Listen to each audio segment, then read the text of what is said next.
یہ کہتی ہیں وہ لوگ الٹا لیٹنے سے منع کرتے ہیں کہ یہ جہنمیوں کا طریقہ ہے، تو کیا یہ صحیح ہے؟ نبی کریم صلی اللہ علیہ وسلم نے بالکل حضرت ابو ہریرہ رضی اللہ تعالی عنہ کو الٹا لیٹے ہوئے دیکھا تو آپ نے ہلکے سے پاؤں سے ٹچ فرمایا اور کہا ابو ہریرہ اس طرح نہ لیٹو، اس طرح لیٹنا جہنمیوں کا طریقہ ہے۔ پھر انہوں نے عذر پیش کیا تھا کہ یا رسول اللہ میرے پیٹ میں بڑا درد ہو رہا تھا اس وجہ سے میں الٹا لیٹا، لیکن رحمت کونین صلی اللہ علیہ وسلم نے منع فرمایا۔ لیکن یہ اس کے لیے ہے کہ جو جاگا ہوا ہو اور اختیاری طور پر وہ اس طرح لیٹا ہو تو اس کو آپ پیار سے منع کر دیں۔ اگر کوئی سوتے میں بیچارہ الٹا ہو گیا ہے تو پھر اس میں وہ قابل گرفت نہیں ہے کہ آپ اس کو مارنا شروع کر دیں یا جوتا اٹھا کے مارے اٹھ جہنمی یا الٹا لیٹا ہوا ہے، ایسا نہیں ہے۔ اس کو مطلب کروٹ بھی نہ دلوائیں کہ ہو سکتا ہے کہ وہ جاگ جائے پھر خواہ لڑائی جھگڑا کرے۔ الٹا لیٹ کر سونا کیسا ہے؟ کیا الٹا لیٹنا گناہ ہے؟ اگر کسی شخص کو الٹا لیٹ کر ہی نیند آتی ہو تو کیا گنجائش ہوگی؟ اویس درانی کراچی سے۔ ترمذی کی حدیث میں رسول اللہ صلی اللہ علیہ وسلم نے ایک شخص کو الٹا لیٹے ہوئے دیکھا تو آپ صلی اللہ علیہ وسلم نے فرمایا تلک ضجعۃ لا یحبها اللہ، یہ لیٹنے کا وہ طریقہ ہے جو اللہ کو پسند نہیں ہے۔ تو اس لیے الٹا لیٹنا نبی صلی اللہ علیہ وسلم نے اس کو ناپسند قرار دیا۔ ویسے بھی انسان بےہودہ سا لگتا ہے الٹا لیٹ رہا ہے، تو اس لیے سخت مکروہ ناپسندیدہ عمل ہے یہ۔ باقی یہ کہ کسی کو نیند ہی نہیں آتی ہو، مجبور ہو، تو گنجائش ہے، ظاہر ہے کوئی وہ نہیں سوئے گا تو اور زیادہ دماغ خراب ہو جائے گا اس کا، لیکن اس شخص کو چاہیے کہ آہستہ آہستہ اپنی عادت کو چینج کرے۔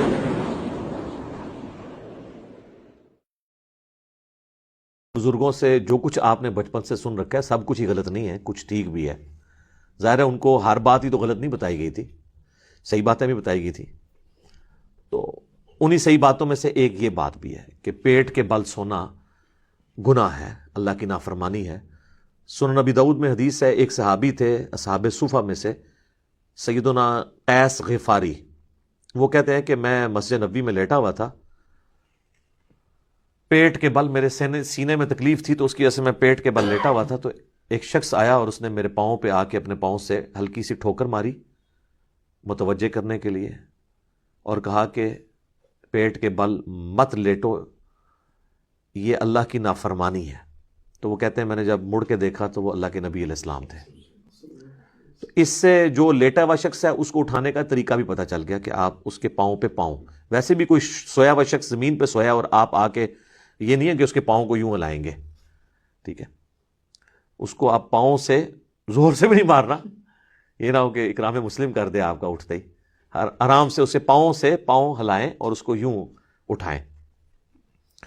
اسی کو سپورٹیو ایک اور حدیث ہے، اس میں تو الفاظ ہے نافرمانی۔ سنن ابن ماجہ میں ایک حدیث ہے، حضرت ابو ذر غفاری کہتے ہیں کہ میں ایک دفعہ پیٹ کے بل لیٹا ہوا تھا تو ایک شخص آیا اور اس نے اپنے پاؤں سے میرے پاؤں پہ ہلکی سی ٹھوکر لگائی اور مجھے کہا کہ اٹھ جاؤ، یہ جہنمیوں کا طریقہ ہے۔ تو کہتے ہیں میں نے پلٹ کے دیکھا تو وہ اللہ کے نبی علیہ السلام تھے۔ تو ان دونوں حدیث سے پتہ چلا کہ یہ جہنمیوں کا طریقہ بھی ہے اور گناہ بھی ہے۔ جہنمیوں کا طریقہ اس اعتبار سے بھی ہے کہ انہیں اوندھا منہ کر کے جہنم میں ڈالا جائے گا، اس اعتبار سے بھی ہے کہ جہنمیوں کو جب یعنی جہنم میں مار پیٹ کی جائے گی تو جس طرح یہاں پہ بھی آپ دیکھتے ہیں نا کہ تھانے میں بھی الٹا لٹا کے پیٹ کے بل ان کی پٹائی کرتے ہیں، تو جہنمیوں کو بھی الٹا پیٹ کے بل لٹا کے ان کی پٹائی کی جائے گی۔ والعیاذ باللہ تعالی۔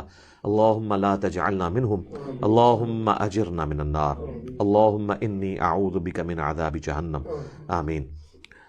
تو اس اعتبار سے اسے جہنمیوں کا بھی طریقہ کہا گیا، اور اللہ کی نافرمانی تو بہرحال اس کے اندر ہے ہی ہے۔